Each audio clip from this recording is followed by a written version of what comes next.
जय हिंद बच्चों, वेलकम बैक टू त्रिपाठी। जय हिंद बच्चों, welcome back to Tripathi education new video. और आज का हमारा टॉपिक रहेगा डायफ्रैक्शन ऑफ लाइट। इस वीडियो में हम बात करने वाले हैं बेटा डायफ्रैक्शन ऑफ लाइट के बारे में, जिसमें हम ये पढ़ने वाले हैं कि जो डायफ्रैक्शन ऑफ लाइट है उससे हम एक्सपेरिमेंट को क्या देख पाते हैं। बैक है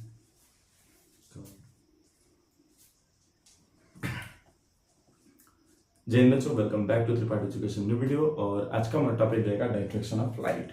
तो हम इस वीडियो में बात करेंगे डायफ्रैक्शन ऑफ लाइट से जो डेरिवेशन है उनका, डायफ्रैक्शन ऑफ लाइट किसे कहते हैं, इन सब चीज़ों के बारे में। तो सबसे पहले बेटा अगर हम वीडियो को शुरू करें तो पहला टॉपिक आता है हमारा डायफ्रैक्शन ऑफ लाइट होता क्या है, डायफ्रैक्शन कहते किसको है। तो देखिए हम जानते हैं कि भाई साउंड का डायफ्रैक्शन आप लोगों ने पढ़ा होगा कि भाई जैसे साउंड अगर हम दूसरे रूम में बोल रहे हैं और यहाँ पर सुनाई दे रहा है, ये किसकी वजह से सुनाई देता है, हमें डायफ्रैक्शन की वजह से सुनाई देता है। क्यों? क्योंकि जो साउंड वेव्स हैं वो जाते हैं जब, तो हमारे यहाँ जो ऑब्स्टेकल्स रखे हुए हैं, चीजें रखी हुई हैं, उनसे टकरा के दूसरे रूम में चले जाते हैं, मतलब एक जगह से टकरा के दूसरी जगह चल जाती हैं।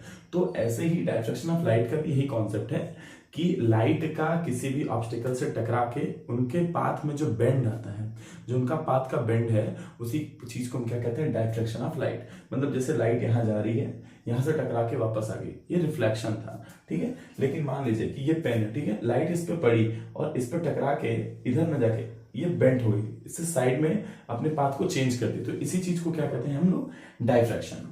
इस वीडियो में हम बात करेंगे diffraction through the single slit के बारे में। तो चलिए शुरू करते हैं वीडियो को बिना किसी देरी के। सबसे पहले अकॉर्डिंग टू अवर एक्सपेरिमेंट हम लोग लेते हैं एक सोर्स, ठीक है। सबसे पहले हम एक सोर्स क्रिएट करते हैं, ठीक है, ये हमारा सोर्स है और हमको एक सिंगल स्लिट क्रिएट करना है, क्योंकि ये diffraction through the single slit है, तो हम एक सिंगल स्लिट क्रिएट करते हैं, ठीक है, थोड़ी दूर पे हमने एक सिंगल स्लिट क्रिएट किया और उसके साथ साथ हम एक स्क्रीन रखते हैं, स्क्रीन हम थोड़ा सा ज्यादा दूर पे रखते हैं, ठीक है। उसके बाद अगर हम बात करें यहां पर, तो एक हमको चाहिए, हाँ हमको चाहिए सिंगल स्लिट में, देखिए एक पोलराइजर की तरह हमें ट्रीट चाहिए। जैसा हम जानते हैं कि पॉइंट सोर्स कैसा, एक पॉइंट सोर्स है वो कैसा करेगा, वो एक तरीके का कैसा वेव फ्रंट बनाता है, सर्कुलर बनाता है। तो इसके लिए हम एक यहाँ पर लेंस यूज करेंगे। क्या यूज करेंगे बेटा? एक तरीके का लेंस यूज करेंगे जो इस सिंगल सर्कुलर लाइन को क्या कैसा दिखाएगा, हमारा इस सिंगुलर लाइन को, जो हमारे यहाँ पे सर्कुलर हमको देखने को मिलेंगी, वेव पैटर्न हमें सर्कुलर देखने को मिलेंगे, ये वाले ऐसे। तो ये जो हमारे पास लेंस है, ये लेंस इसको प्लेन वेव फ्रंट में कन्वर्ट करेगा। किस में कन्वर्ट करेगा बेटा? प्लेन वेव फ्रंट में। अच्छा एक चीज और, हम मान लेते हैं यहां से यहां तक का जो डिस्टेंस है वो कितना है, a है, ठीक है। तो जैसे ही यहां पर ये प्लेन वाला हिस्सा यहां पर आएगा, तो ये इसके वेव फ्रंट के इनफाइनाइट पॉइंट्स होंगे, ठीक है। ये हर एक पॉइंट एक तरीके का सोर्स की तरह ट्रीट करेंगे, एक तरीके के सोर्स क्रिएट करेंगे और ये हर एक पॉइंट से क्या मिलेगा, हमको एक वेव फ्रंट मिलेगा। क्यों? क्योंकि हमने इसको हाइजेंस प्रिंसिपल में पढ़ा हुआ है, ठीक है। तो ये अलग अलग जगह पे इंटरफेरेंस दिखाएंगे। तो इसलिए एक पोलराइजर हम, एक लाइट हम और यूज करेंगे यहाँ पर, एक लेंस और यूज करेंगे L2, दो लेंस यूज करते हैं इस एक्सपेरिमेंट में, ठीक है। तो हमने यहाँ पर एक यूज कर लिया इनको, ठीक है। चलिए तो यहां पर हमने इसको यूज किया। इसको क्यों यूज किया? ताकि यहां पर लाइट का जो बेंडेशन हो वो हमारे स्क्रीन पर हमको देखने को मिले, ठीक है। तो सबसे पहले अगर हम देखें, जो यहां से जो इंटरफेरेंस, जो हमारी वेव फ्रंट जो है, जो पैरेलल जाएंगी, जो लाइन हमारी पैरेलल जाएंगी, वो हमको कहां देखने को मिलेंगी, जो हमारी पैरेलल लाइन है वो हमको कहां देखने को मिलेगी? तो हम कहेंगे भाई कि जो जितनी भी पैरेलल लाइन है वो हमारा यहां कहीं पर, हम जानते हैं कि भाई ये लेंस है, पैरेलल बीम्स को कहां पे करेगा, अपने फोकस पे क्या करेगा, इकट्ठा करेगा, ठीक है, कन्वर्स करेगा।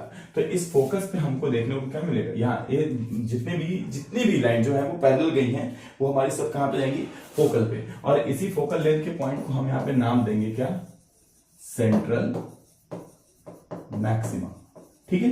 लेकिन कुछ ऐसी लाइन होंगी जो पैरेलल नहीं होंगी, जैसे मान लीजिए इसी पॉइंट से एक सोर्स ऐसे गई, ठीक है। तो ये लाइट इसको क्या करेगी, डाइवर्स करेगी यहाँ पर, ये यहाँ वाली लाइट इसको क्या करेगी, डाइवर्स करेगी। ऐसे ही कुछ ऐसे और भी होंगे जो वहां पे हमको देखने को मिलेंगे। मान लो यहाँ से और लाइट गई और वो यहाँ पे देखने को मिल रही है, ये हमारा एक मान लेते हैं P पॉइंट, और सिमिलरली ये यहाँ पे है और ये यहाँ पे आई कहाँ पे, Q पॉइंट पे। तो पी क्यू, एक जगह हमको सेंट्रल मैक्सिमा मिला है तो कहीं पर हमको सेंट्रल मिनिमा भी मिलेगा, ठीक है। मतलब मिनिमा, सेंट्रल मिनिमा तो नहीं मिलेगा, यहाँ सेंट्रल मैक्सिमा मिला तो कहीं मिनिमा मिलेगा, कहीं मैक्सिमा मिलेगा, कहीं ब्राइट फ्रिंज, कहीं और डार्क फ्रिंज, ठीक है। सॉरी, तो देख लेते हैं। सबसे पहले हम ये देखेंगे, मान लेते हैं कि यहां पर क्या मिल रहा है हमें, मिनिमा, और यहां क्या मिल रहा है, मैक्सिमा। लेकिन अब सवाल आपसे ये पूछता है, बताइए मिनिमा और मैक्सिमा कहां कहां मिलेगा। अगर कॉन्सेप्ट ये आ जाए कि भाई मिनिमा कहां मिलेगा, मैक्सिमा कहां मिलेगा, तो उस पे कैसे करेंगे। तो उसके लिए हम यहाँ पे देखते हैं, एक कॉन्सेप्ट करते हैं भाई। उसके लिए हमको देखना होगा कि भाई पाथ डिफरेंस से पता चलेगा कि मिनिमा मिलेगा कि मैक्सिमा मिलेगा। पाथ डिफरेंस क्या था, अगर पाथ डिफरेंस का कॉन्सेप्ट देखें तो पाथ डिफरेंस के लिए हमने अपने सिंगल स्लिट एक्सपेरिमेंट में या फिर इंटरफेरेंस वाले टॉपिक में हमने इसको कवर किया है, ठीक है। यंग्स डबल स्लिट में भी इसको कवर किया है, लेकिन हम इसको यहां पर कैसे समझेंगे इस बारे में बात कर लेते हैं, ठीक है। यहां पर समझते हैं इस टॉपिक को, ठीक। चलिए एक कॉन्सेप्ट को क्लियर करते हैं इनको, एक्सक्यूज मी, ठीक है। चलिए मान लीजिए सबसे पहले हम देखें अगर, तो जो लाइट है, ये लाइट अगर यहां जा रही है, ठीक है, और फिर यहां से जा रही है कहां पे, पी पे। वहीं पर कुछ लाइट जो है ये ऐसे जा रही है और यहां से कहां जा रही है, पी पे, ठीक है। तो अगर हमें पाथ डिफरेंस निकालना है बेटा, इसका हमें पाथ डिफरेंस निकालना है, तो हम ये देख रहे हैं कि ये लाइट जल्दी पहुंचेगी, ये लाइट स्लो पे पहुंचेगी। तो पाथ डिफरेंस निकालने के लिए क्या करते हैं, शॉर्ट वाली लाइन से लॉन्ग वाली लाइन पर परपेंडिकुलर ड्रॉ करते हैं, ठीक है। तो हमने मान लो इस पे हमने परपेंडिकुलर ड्रॉ किया, हमने नाम भी दे दिया, इसका नाम दे दिया, ये ए है, ये बी है, और यहां पर हमने नाम दे दिया मान लो एम।